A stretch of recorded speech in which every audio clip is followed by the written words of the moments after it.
Right. Welcome back, everybody. Let's get a few waiting people in and continue talking about biodiversity.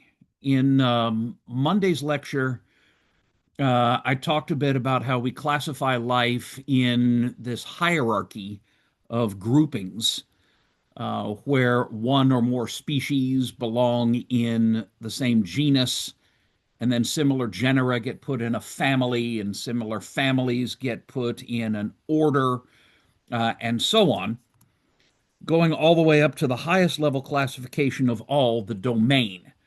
And all Earth life that we know fits into one of three domains: eukaryotes, archaea, and bacteria. Eukaryotes, you can tell because their cells contain flexible bags of DNA called nuclei, and eukaryote cells are also compartmentalized with a lot of specialized structures and compartments that do different things, that carry out different aspects of metabolism, and we call those organelles. Cells that don't have this are called prokaryotes, that don't have nuclei and that don't have these organelles, these compartments and substructures. And the two prokaryote types are archaea and bacteria. And the differences between the two are pretty fundamental, but they get pretty deep in the weeds of biochemistry. And this is one of those cases where I'm just going to kind of wave my arms and say, we're not going to worry about that. If you want to get more deeply into the distinctions between archaea and bacteria, Wikipedia is a pretty good start. But for what we need to cover here, I'm just going to kind of arm wave and say, well, yeah, they're different and you don't need to worry about why. The only real thing I said to you about archaea is that many of them, although most emphatically not all, are extremophiles because they're capable in living in environments that are too hot or too cold or too salty or too acid or too alkaline or too high pressure, or otherwise too extreme for any other life to survive in. Not all archaeans are extremophiles, and there are extremophiles that are not archaeans. But that's kind of the only noteworthy thing I had to say about archaeans in this class. The other main type of prokaryotes are the bacteria, and most bacteria are at most a few millionths of a meter in size. And a millionth of a meter in the metric system is technically called a micrometer, but we usually just shorten that to micron. So a micron is 1 millionth of a meter. If it helps you visualize this, human hairs vary in thickness, but a typical single human hair might be about 50 microns in size. 1,000 microns would be 1 millimeter. So a full-size paperclip wire is about 1 millimeter thick, and that would be about 1,000 microns. A single human hair would be about 50 microns, and that's getting up to the smallest thing you can see with the naked eye. And most bacteria would be less than a tenth the thickness of a human hair. Even under the best light microscopes that we have, most bacteria just look like specks.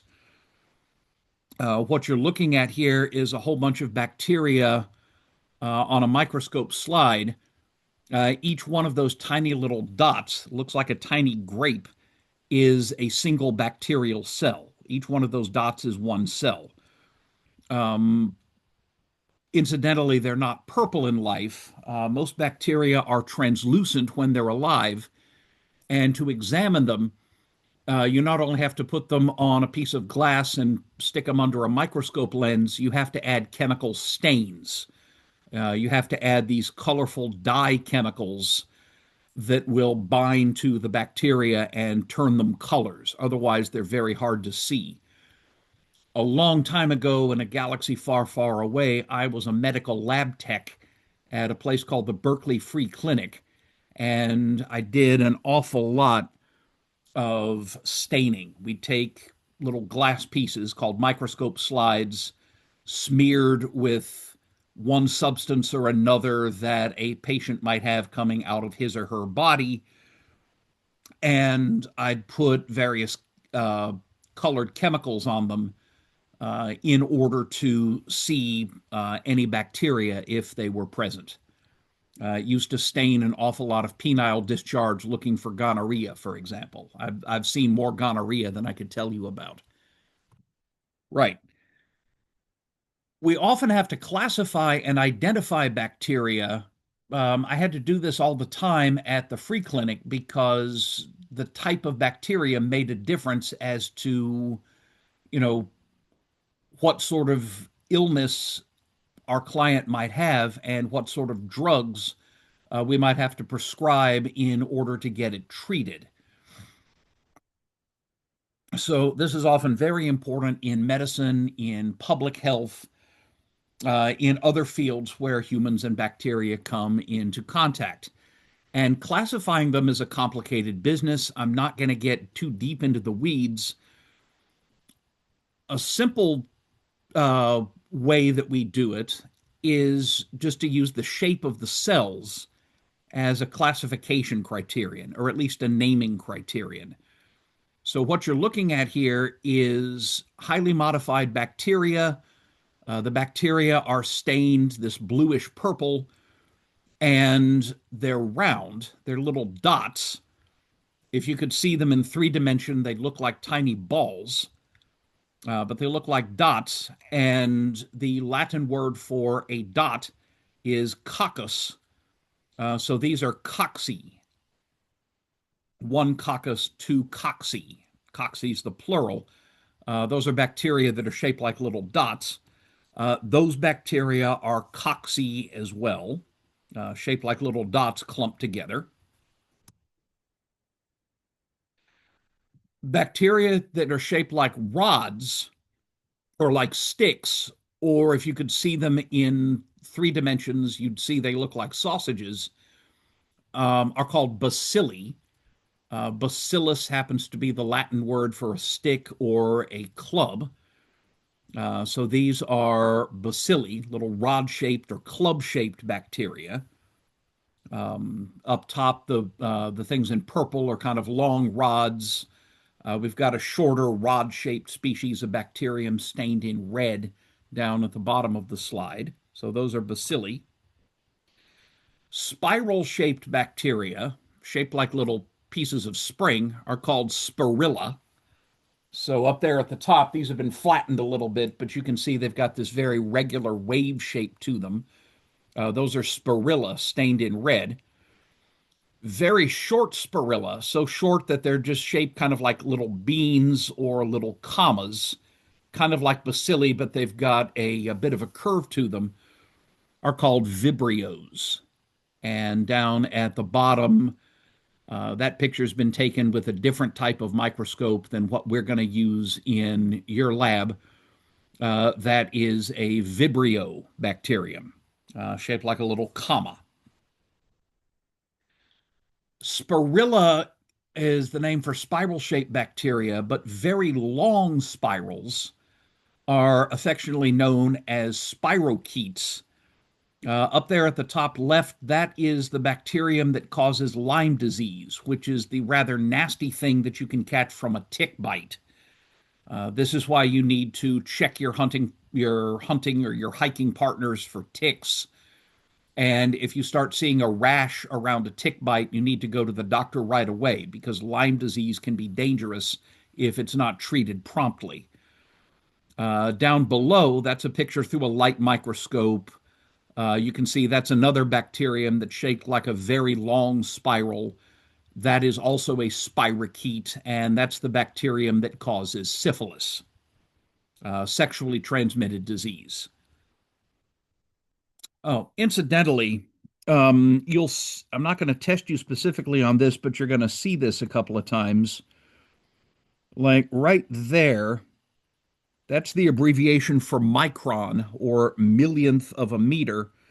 And that character right there, whoops, don't know why it did that.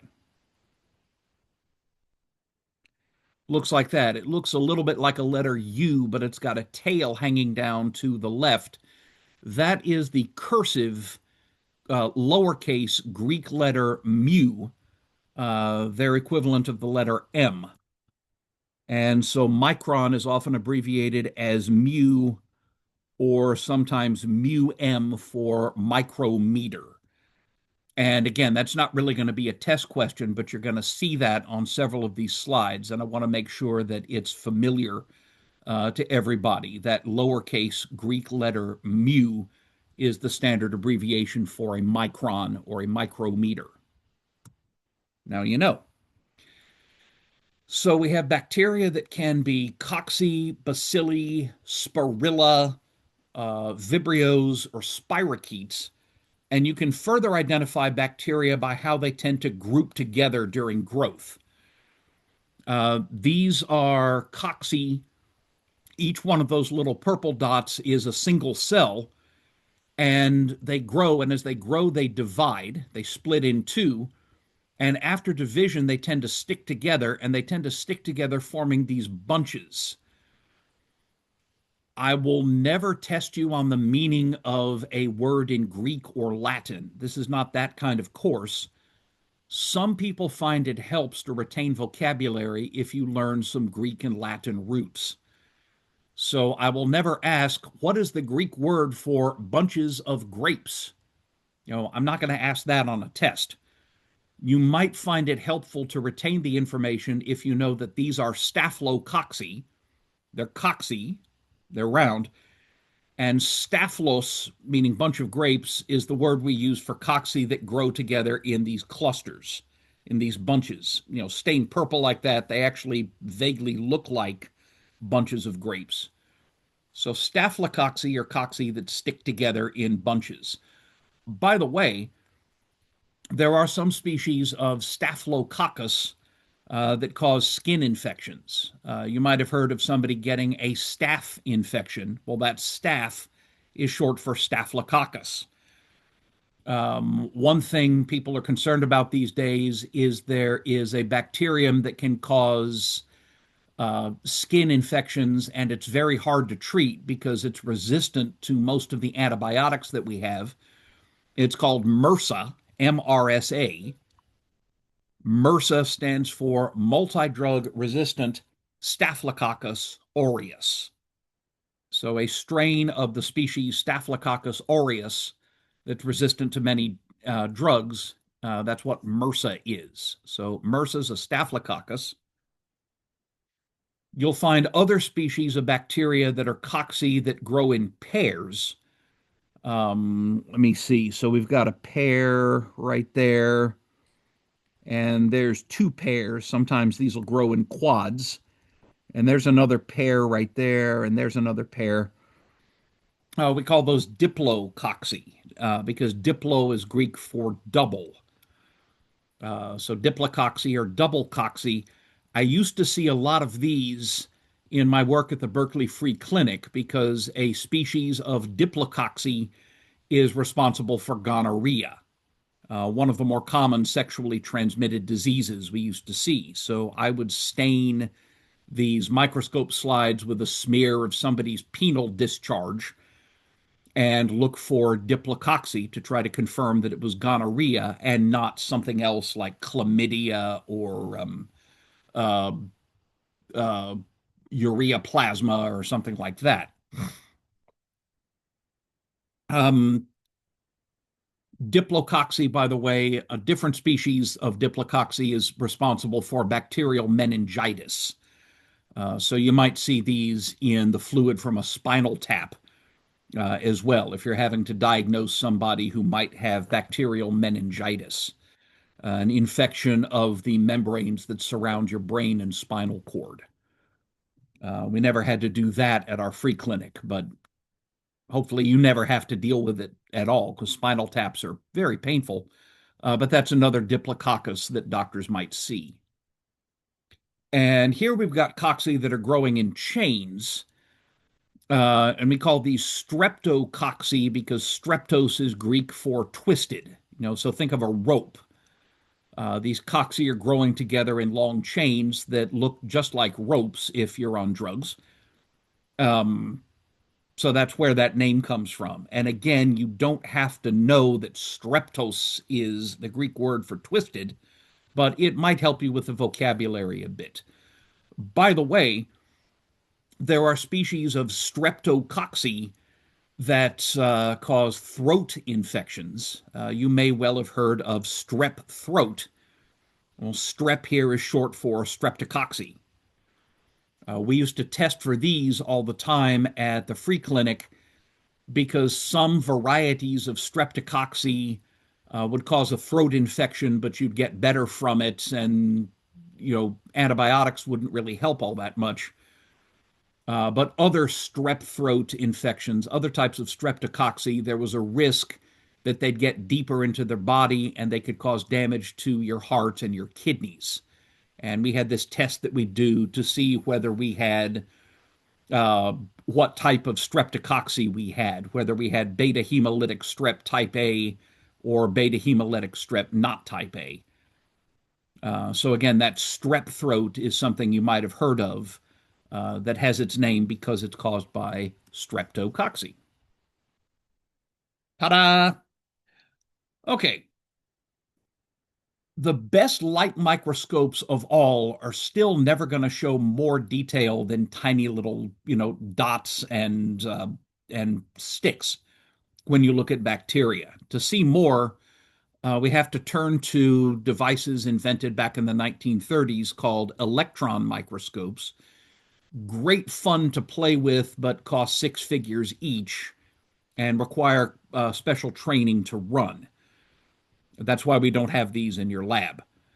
And it turns out that the inside of a bacterium is pretty much all the same. There's no compartments, there's no real structure in there. It just all kind of looks grainy. The DNA and various other things that the bacterium needs to do its metabolism are just floating around in there freely. What keeps the inside in and the outside out is a flexible cell membrane. And most bacteria, although not all, build a cell wall outside the cell membrane. The cell membrane is quite flexible. The cell wall is very stiff and rigid, and it's the cell wall that gives the bacterium the shape that it's got. That makes it a bacillus or a coccus or what have you, is the shape of the cell wall. You can see it here labeled CW. Down here again, there's that abbreviation for micron. There's that lowercase Greek letter mu. And cell wall composition is different in different types of bacteria, but usually it includes at least some of a compound of proteins with sugars that link together and make a very rigid, stiff substance called peptidoglycan. So most bacteria, although there are exceptions, have cell walls that are either partly or completely made out of this stuff called peptidoglycan. Who cares? Well, penicillin was first made practical during World War II. And then after the war, during the war, it was used to save lives of soldiers like this one here. After the war, it got released for civilian use and was called a wonder drug because it would cure all sorts of infections uh, that were impossible to cure before. And it was very safe to use. It doesn't have a lot of side effects. And penicillin and a whole bunch of related drugs in its family, some that you might have taken. Amoxicillin is what my pediatrician used to prescribe when my son had an ear infection when he was little. Ampicillin, cloxacillin, cephalosporins, which I think are what you get in over the counter antibiotic cream. All of those work because they block bacteria from making peptidoglycan. And they're safe to use because your cells don't make any peptidoglycan. So penicillin and its relatives will kill bacteria by blocking them from making cell walls. and they'll leave your cells alone because your cells don't make peptidoglycan. That's a strategy for drug design that we've been using for over 100 years, is to try to find something that an infective agent, like a bacterium or a fungus or whatever, find something that the infective agent has that your own cells don't, and target that. That targeted drug design has been in use since about 1900, and the guy who figured out how to do it, Paul Ehrlich, won a Nobel Prize for it over 120 years ago. This might seem like trivia, but we're actually going to come back to this point in about week 8. There may or may not be a layer of slime that the bacterium secretes outside of the cell wall. We call that the capsule. These bacteria have been stained with ink, so the actual cells you can see right there. But surrounding them, you can see there's this halo, and that halo is this slime that doesn't stain with ink very well. That's the capsule. And this can be important clinically in determining whether the bacterium causes infection or not. The bacteria that cause pneumonia, if they're a type that doesn't have a capsule, your body can usually fight them off very quickly. If they do have a capsule, it makes it a lot harder for your body to fight them off, and you're likely to come down with a severe case of pneumonia. So this can matter clinically as well, and we will come back to this in a later lecture. So don't forget that some bacteria have capsules outside of the cell wall. Bacteria reproduce by splitting in two. This is a bacterium that's been caught in the act. It's a coccus. It's got two clumps of DNA, one of which is going to go into each one of the daughter cells. And right there, you can see the cleavage furrow. That's where the cell is just pinching in two. It'll just kind of like taking a soft candy and pulling it apart from opposite ends, and you can break it in two. That's more or less what the bacterium is doing right here. Bacteria can also have a form of sex called conjugation. I'm not really going to go into what that involves right now, but we will come back to it much later in the course. But bacteria do, in fact, have sex, although it's not quite sex as you or I would recognize it. Finally, there are some bacteria that can resist rough conditions. If they start running out of food or running out of water, or the temperature is wrong or something like that, they can form these very thick-walled escape pods inside the cells. And they will package their DNA and some important molecules and things into one of these escape pods. And the escape pods can dry out completely. They can be heated, they can be frozen, they can withstand almost any conditions for years in a sort of suspended animation. So they can just completely shut down metabolism and just stay there in a not living and not really dead situation until conditions improve and there's water or nutrients or whatever come back, and the endospores can hatch out and give rise to new bacteria that will go on to, live their best bacterial life. This is another one of those ways in which it's kind of weird talking about what the definition of life is, because bacteria are living, but these endospores do absolutely nothing. They're completely shut down, and yet they can pop back to life. So are they really living, or do they die and then come back? You can get philosophical about this if you really want to. Anyway, under the microscope, you can see these as white spots inside the bacterial cell. So that's an endospore.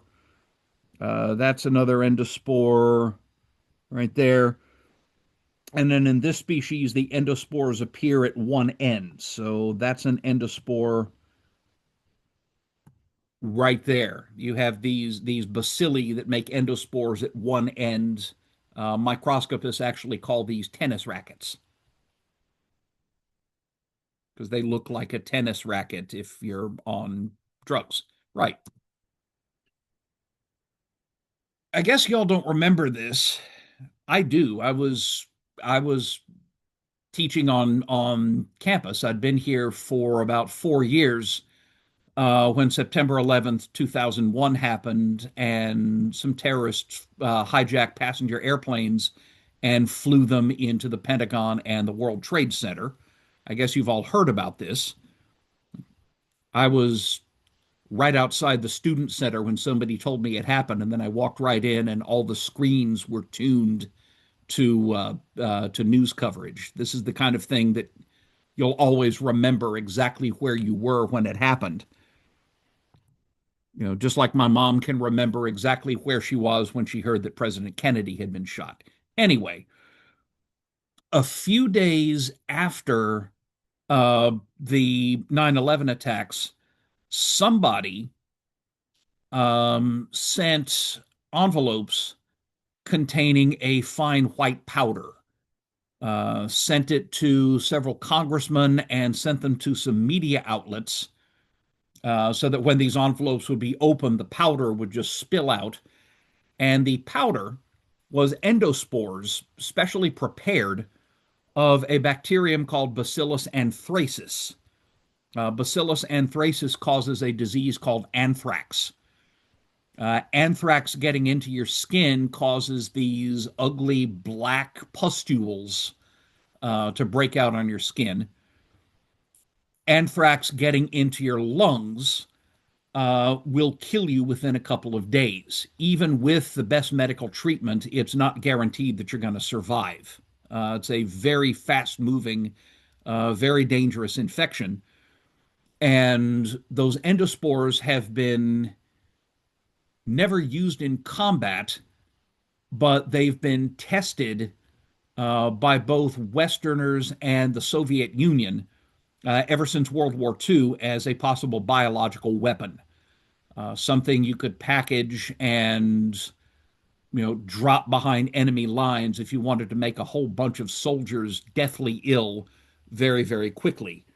And it turned out they worked quite well as a terror weapon as well. I think they traced this to a disgruntled scientist working in a U.S. military lab. This is not the kind of thing that your average person could do because those endospores have to be specially prepared. But be that as it may, that's a rather sinister application of bacterial endospores, and it's one that you might have heard about, although I guess not one that most of you would remember. Sorry, I'm temporarily feeling very old. I just realized that that was what, almost 25 years ago. Dang. The reason why all this matters is that we often have to use all these features, the cell wall structure, growth form, shape, size, presence of endospores, etc. All of these features and a lot more are used to identify disease causing agents. And incidentally, any living thing that causes disease is called a pathogen. So, pathos is Greek for suffering. So a pathogen is anything that generates suffering. So doctors have to be able to identify bacteria that are causing human disease. So do veterinarians have to identify disease in animals. One of my best students ever is now a agricultural scientist who does plant pathology. She studies plant diseases and tries to give farmers in Texas advice on combating diseases that might destroy their crops. And there are some plant diseases that are caused by bacteria. You have to identify potential pathogens in food. You might remember that every now and again there's news that, bagged salad or eggs or meat or something like that has to be taken off the shelves because there's concern that it's contaminated with bacteria. Well, there are food scientists that have to do that work of tracking and identifying potential pathogens in your food. Same in your water. When I get my water bill from Valonia Waterworks, every year they send me a report of the testing that they do of the water that they're sending to my shower. And one of the things that they test for is the presence of bacterial growth. And they have specialists who do those tests. So you often have to identify bacterial species in order to treat or to prevent human, animal, and plant disease. Human diseases caused by bacteria include everything from syphilis, gonorrhea, and chlamydia to cholera. Not really a problem here, but a problem in many tropical countries. Lyme disease, which you get from ticks biting you. Various types of food poisoning like botulism, tuberculosis, strep throat, MRSA, uh, impetigo, which is this thing that little kids get on their skin. This extremely nasty thing called C. diff, which shows up in, you can get that in hospitals. There's bacterial pneumonia, bacterial meningitis, lots and lots of diseases in humans are caused by bacteria getting into your body and growing. Often it's not so much the bacteria themselves that cause illness. Many bacteria produce toxins, and those toxins can spread through the entire body, or at least they can spread a long distance from the part of the body where the bacteria themselves are living. So some bacteria release toxins that spread and leave the bacteria and might circulate all through the body, and we call those exotoxins. So, for example, the bacterium Clostridium tetani causes a disease called tetanus, and the bacteria themselves might only grow in one part of the body, usually in an infected wound. Like if you stepped on a dirty nail or something like that, the bacteria will grow in the wound, but their exotoxins will be released from the bacteria and they'll spread all through the body, and they have effects all over your body. The same is true for botulism, staph. We talked about staph infections of the skin, diphtheria, very serious respiratory disease, especially in the very young, in babies and toddlers. Anthrax is another one that produces exotoxin. There's also cases where the bacteria themselves contain a molecule that itself acts as a toxin. So the bacterium is not releasing the toxin, the bacterium is toxic itself. The classic example here would be salmonella, bacteria that can get into your food and cause very severe gastrointestinal infections. Getting salmonella poisoning is the kind of thing you can get if you eat contaminated chicken that hasn't been cooked enough, for example, or sometimes contaminated eggs if they haven't been cooked enough. And those toxins are endotoxins because they're part of the bacteria themselves, whereas exotoxins are released from the bacteria to circulate all through the body. And this is what Clostridium tetani can do.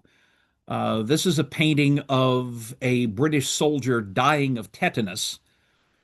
This guy might have, I don't know, stepped on a dirty nail or maybe got shot with a dirty bullet or something like that. We don't know. And as the bacterium grow inside the soldier's body, they not only are sucking up, his nutrition and maybe damaging his tissue, they produce this exotoxin that travels through the whole body. And what the exotoxin does is block muscles from relaxing. So basically, this guy, every one of his muscles is contracting simultaneously. For some reason, it usually affects the jaw muscles first. So it starts out with your mouth getting locked in a kind of grin and your jaw unable to move. The other name of tetanus infection is lockjaw, and then it will spread from there to all the other muscles of your body, and your muscles can contract so hard that you'll break your own bones. And if you survive, it's not guaranteed that you will survive, but it may take weeks for you to get better.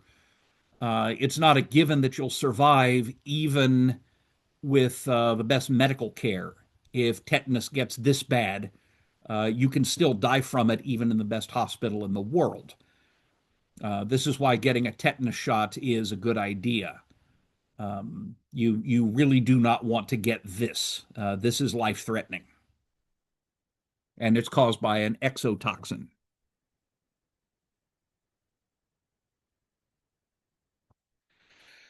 There's a related bacterium called Clostridium botulinum that also produces an exotoxin that paralyzes muscles. Um, and in this case, you can grow these bacteria just in big vats in a factory and extract and purify the exotoxin. And when my grandmother was about 75, she started getting this condition called blepharospasm, which made it impossible for her to control her eye muscles. She would blink uncontrollably, and it interfered with her ability to see.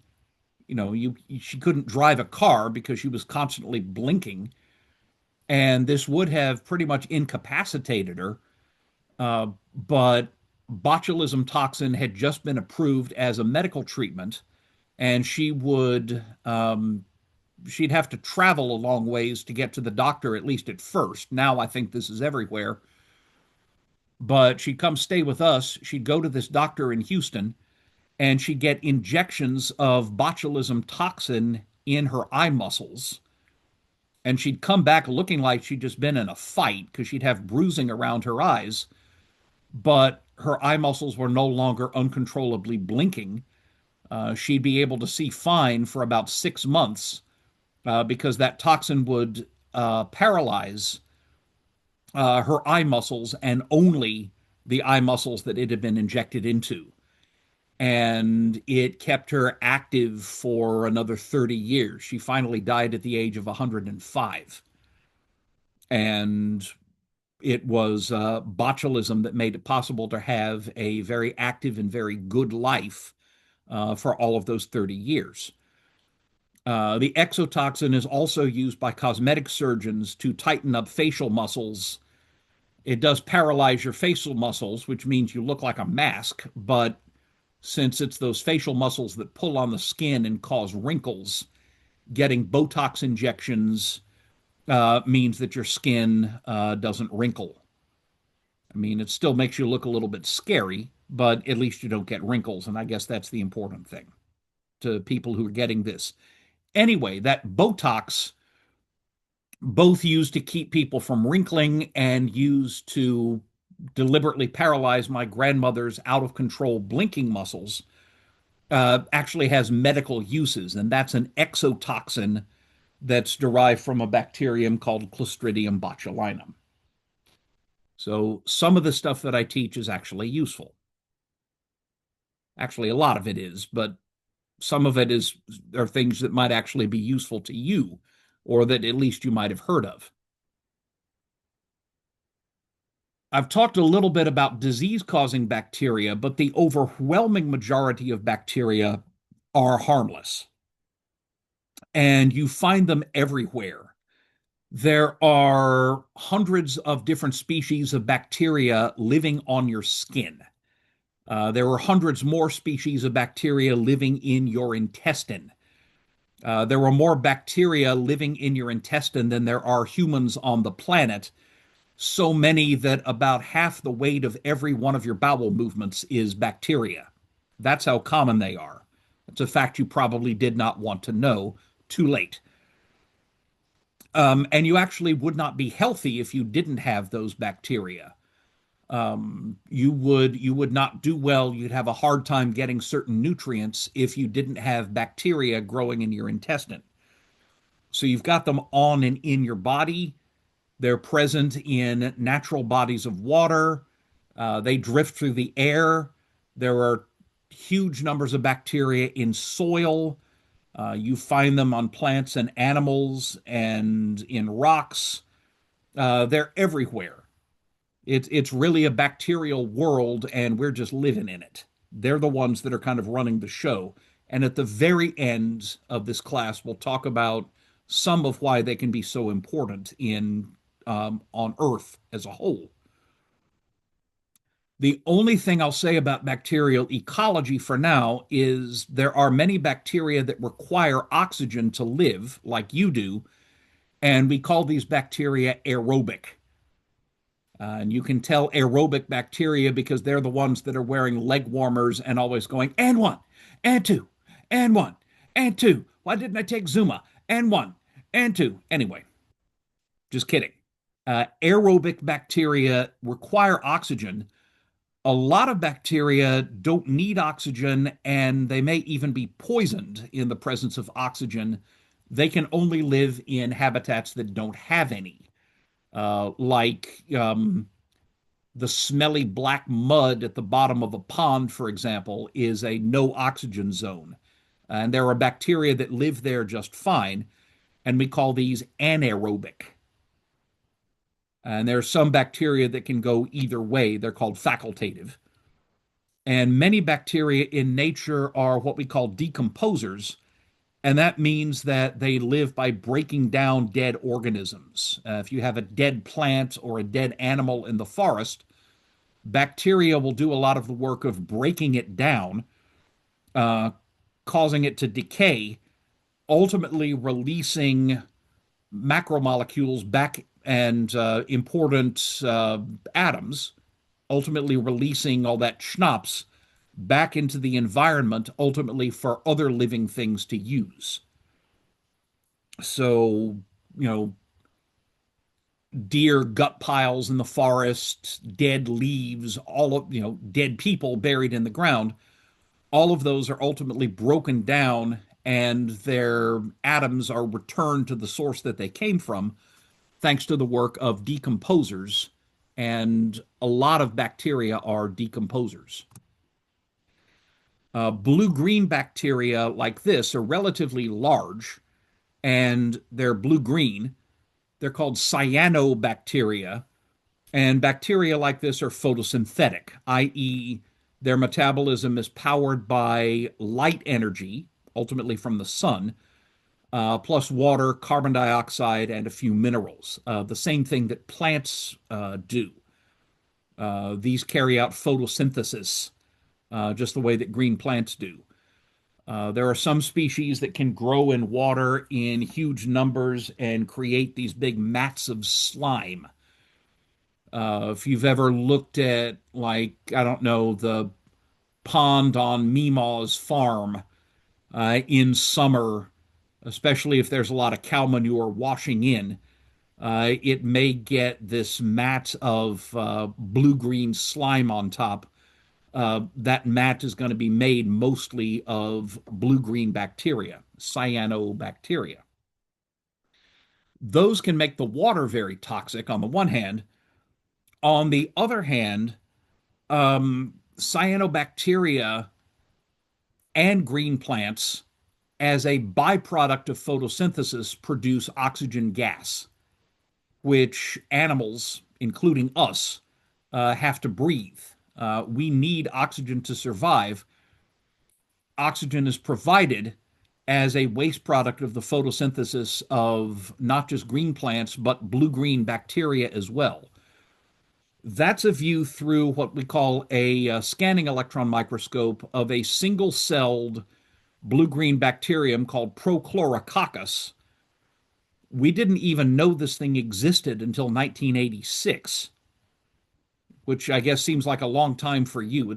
I was starting my senior year in high school, um, marching around in the marching band and listening to a lot of Bon Jovi back in the day.